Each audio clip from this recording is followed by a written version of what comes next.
नाज़रीन, मैं हूं मोहम्मद आजम समीर और आप लोगों से ऐसी बातें करता हूं कि मेरा मानना है जिंदगी बदल सकती है, हालात तब्दील हो सकते हैं, सब मुमकिन है अगर आप चाहें तो। नाज़रीन, आज की दूसरी किस्त, इट्स सेकंड एपिसोड कि हम बात कर रहे हैं कि चाइना हमसे क्यों आगे है। हम वो रीजंस, वो कॉजेज पकड़ रहे हैं जो कि रीजंस हैं कि हम पीछे हैं और चाइना आगे है।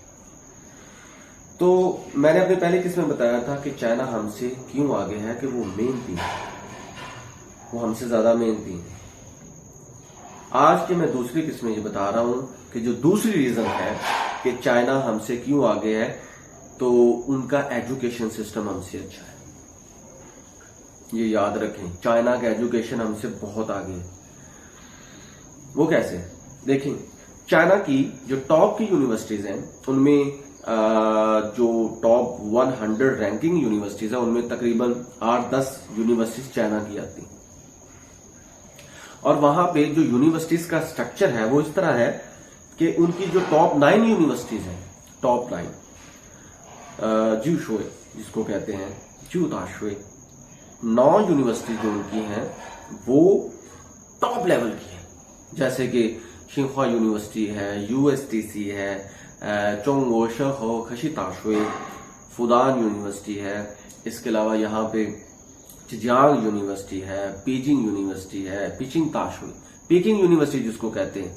इसके अलावा और भी बहुत सी यूनिवर्सिटीज। आप बिलीव करें, I myself graduated in China, तो मैंने ये देखा है कि उन यूनिवर्सिटीज के अंदर एक स्ट्रक्चर है। वहां पे कोई किसी की फेवर नहीं करता, बस एक चीज फेवर करती है, वो है आपकी मेहनत। अगर आप मेहनती हैं तो आपका सुपरवाइजर, आपका प्रोफेसर, आपकी यूनिवर्सिटी, आपका इंस्टीट्यूशन, आपका डिपार्टमेंट, आपका स्कूल, इवन दो आपका आईएसओ, आपका इंटरनेशनल स्टूडेंट ऑफिस भी आपकी हेल्प करता है। और वो अपने एजुकेशन सिस्टम में आपकी मेहनत के साथ साथ आपकी एक्स्ट्रा करिकुलर एक्टिविटीज को भी लेकर चलते हैं और बड़े एहसन तरीके से लेकर चलते हैं। ये नहीं है कि जिसको चाह आगे ले गए, जिसको चाह पीछे कर दे, ऐसे नहीं है। If you are really a genius person, you should be in China. उनकी अगर प्राइमरी एजुकेशन को, उनकी सेकेंडरी एजुकेशन को, हायर सेकेंडरी एजुकेशन को, या उनके बीए लेवल या एमए लेवल या यूनिवर्सिटी लेवल की बात करें तो सब कुछ एक पैराए में जा रहा है। ऐसे नहीं है कि मुंह उठा के एक दिन पढ़ा और एमए पॉलिटिकल साइंस कर लिया, एक दिन रट्टा लगाया तो लो जी एमए सोशियोलॉजी कर लिया। ऐसा नहीं है। वहां पे अगर कोर्सेज भी कोई पढ़ता है तो जब तक वो कोर्सेज को पूरा कंप्लीट नहीं कर लेता और उनमें 80% मार्क्स या 70% मार्क्स से ऊपर नहीं लेता, वो पास नहीं होता। उसको ही has to revise that course again and again. तो नाज़रीन, जो सबसे बड़ी बात वहां पे मैंने देखी है कि प्रोफेसर अपनी क्लासेस लेते हैं। आप यकीन करें, यहां पे तो स्टूडेंट और प्रोफेसर ऑलरेडी या ऑलमोस्ट गायब होते हैं अपनी क्लासेस में। ये सबको नहीं मैं कह रहा हूं, मैं फिर कह रहा हूं, I am not taunting each other, to everyone, no, the people, specific people. China में ऐसा नहीं है। चाइना में प्रोफेसर सबसे पहले क्लास में आता है और बच्चे बाद में। बच्चे बाद से मुराद ये है कि वो जो चाइना का प्रोफेसर है या टीचर है या लेक्चरर है, वो वक्त की ज्यादा पाबंदी करता है। उसके आने का एक तरीका है, उसके जाने का भी एक तरीका है। ऐसे नहीं होता कि वो प्रोफेसर साहब आए और उन्होंने कॉल की, जी मैं बस आ रहा हूं, तो बच्चों को कहना अच्छा यार कल तुम ये काम कर लेना, मैं कल आपको करा दूंगा। ऐसा नहीं है। उनके बच्चे छोटे बच्चे जब मैट्रिकुलेट कर लेते हैं तो उन्होंने सब्जेक्ट चुने होते हैं। फॉर एग्जाम्पल, अगर किसी ने आर्कियोलॉजिस्ट बनना है तो उसके लिए ये सब्जेक्ट उसने चुने होते हैं। ये नहीं है कि आप एमए इंग्लिश भी कर लें, एमए हिस्ट्री भी कर लें, एमए पॉलिटिकल साइंस भी कर लें और बाद में कहें मुझे जॉब नहीं मिल रही। और वो टेक्निकल चीजों को ज्यादा प्रेफर करते हैं, उनके तलबा और तालबात। और उनकी एजुकेशन में जो मुझे एक चीज अच्छी लगी कि जैसे ईगा शोशन हाईगा लाओशी था तो मन शीयाना, वो उनका टीचर और उनका स्टूडेंट दोनों ही रिस्पेक्टेड है।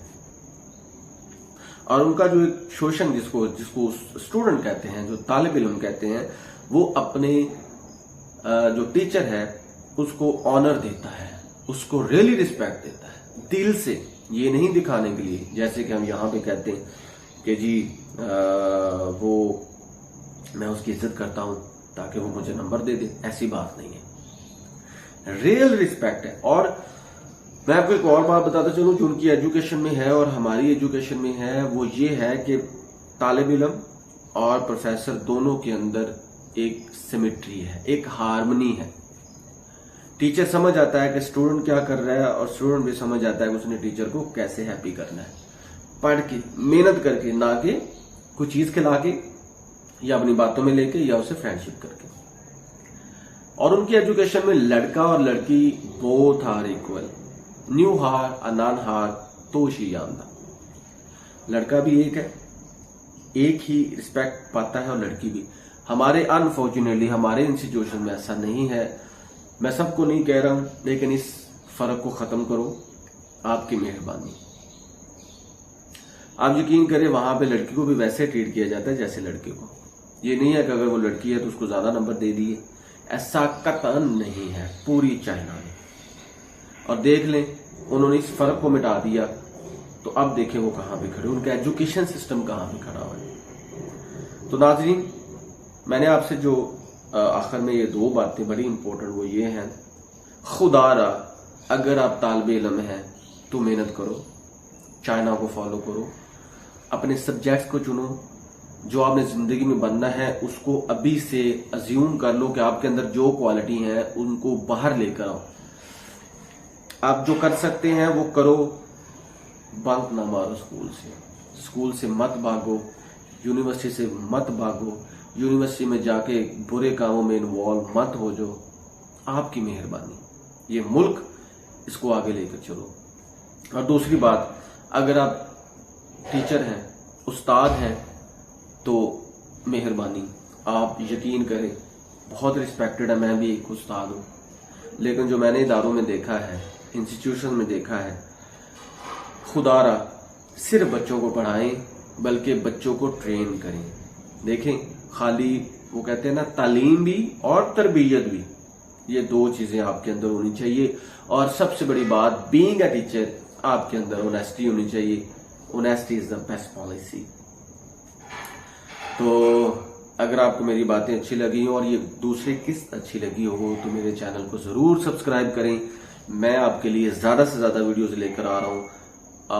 आने वाली किस्तों में भी मैं आपको बताऊंगा कि चाइना पाकिस्तान से क्यों आगे और हम कैसे इन रीजंस पे ओवरकम कर सकते हैं, हम कैसे इन पे काबू पा सकते हैं और आगे बढ़ सकते हैं।